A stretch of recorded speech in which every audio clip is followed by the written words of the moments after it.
All right, so let's take a look at the last bit of what I could do with a style in this model before I'm ready to export it and have some 2D images that I can print out. Um, when I go back to my plan first floor, this is one of the things that I think is most key. So I might want to keep this style going like this just for the sake of being able to see the materials, and also maybe if I wanted to walk a client through this, I can show them a little easier. Here's kind of what it looks like when you cut through this space. But when I go to my plan first floor, this is a good opportunity to have a new style in here that's just pure white. So let's see how that works.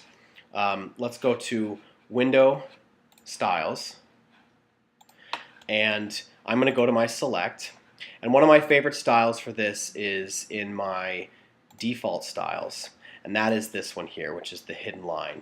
And I like this one a lot because this one is a nice, crisp, clean style that shows my section cuts a lot more cleanly than some of the other styles, and it's also a pure white style.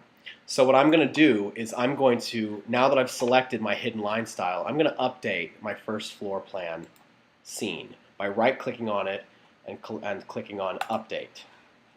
So now, when I go to my plan first floor, that original style that I had selected for that is still there, which is my default, and then my plan first floor now has the nice clean black line with white style. I would do the same thing with my section.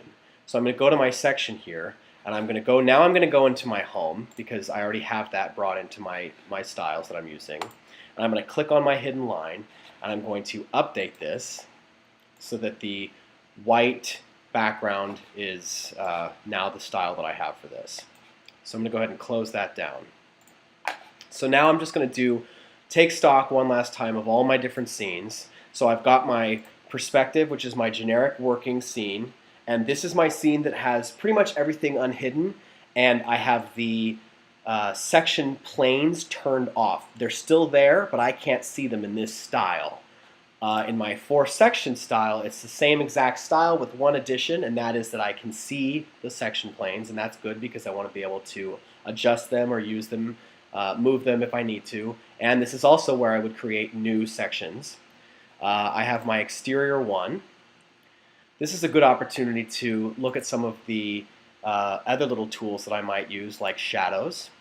So like if I want to use a shadow on this scene, I would go to my Window, Shadows, and I pull up my shadow settings, which is a little window that kind of floats freely. I can control exactly what time of day this is happening and the date. I can also click on the shadow button itself, and what that's going to do is that's going to turn the shadows on, and I'm going to actually see them. Let me just go ahead and zoom out a little bit. I'm going to go ahead and uncheck Use Sun for shading. So I've got my shadows turned on. You can see them slightly here. Let's go ahead and make them much darker. It's also telling me that it's displaying the shadows on the ground. I'm going to uncheck that. So now what I can see is I can see that I've got my shadows kind of hard here, and I want to just adjust the time of day a little bit to see what works best for my scene.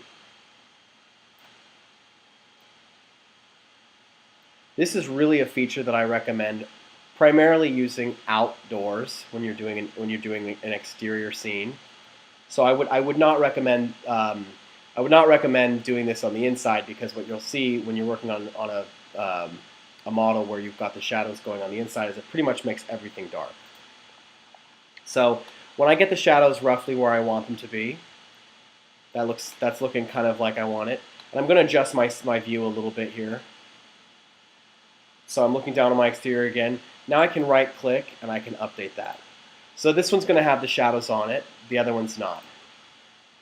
So the shadows are not on anymore. That's another thing that's saved specific to your scene. Now I've got my entry tab, I've got my entry with the style specific to that scene turned on that I created in the last video. And I've got my living room tab. Again, that style is now going to go away. I've got my first floor perspective. I've got my plan that shows me no materials, but the materials are still in the model, and I've got my section. Now what I want to do is I want to start exporting this. So what I'm going to do is I'm going to go to one of my scenes that actually looks good. So I'll go to let's go to my exterior one, and the shadows are turned on. I'm going to wait for it to get to that spot. All right, now I'm going to go to File, Export, and I want to choose 2D Graphic. So when I go to 2D Graphic, I have the option to go to my desktop, and I have the option to choose what kind of file I want it to be. So I have the option to do AutoCAD because this is SketchUp Pro. If you don't have SketchUp Pro, this isn't a feature you'll use. The most basic export type is JPEG, so that's what I'm going to choose. And I'm also going to go into my options, and I'm going to choose some different options here. So I can uncheck this, and I can actually bump up the resolution if I want. So if I want this to be a little more crisp, I can make this 200 pixels per inch, and I'll keep the view size here in general. I'm not going to change that, and then I'm going to say OK. I'm going to go ahead and export it to my desktop, and I'm going to title it Test Export. And it's going to give me this exporting 2D graphic status window. When this window is done, when it's done exporting this, I now will have a JPEG that's going to be a much higher quality image that I can use. Let's go ahead and see where that is. So I'm going to do New Window, and I'm going to go to my desktop, and here's Test. So if I open that up, what I get, that's the JPEG. So this is what I would actually send to the printer to print, because this is going to print a lot clearer than if I just print right out of SketchUp. So this is your final step.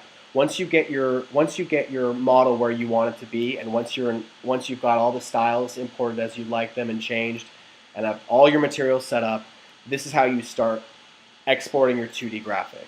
And that's basically the final step. Now you're ready to print and put it together in a portfolio and take it along. I would also suggest taking your computer with you and walking your client through the model, because that's the real sales technique, because that's really where you can start editing in front of them and letting them see their space come to life. I've definitely seen a lot of people get really excited doing it. So that is all I have to say about styles, and that's how you finalize your model.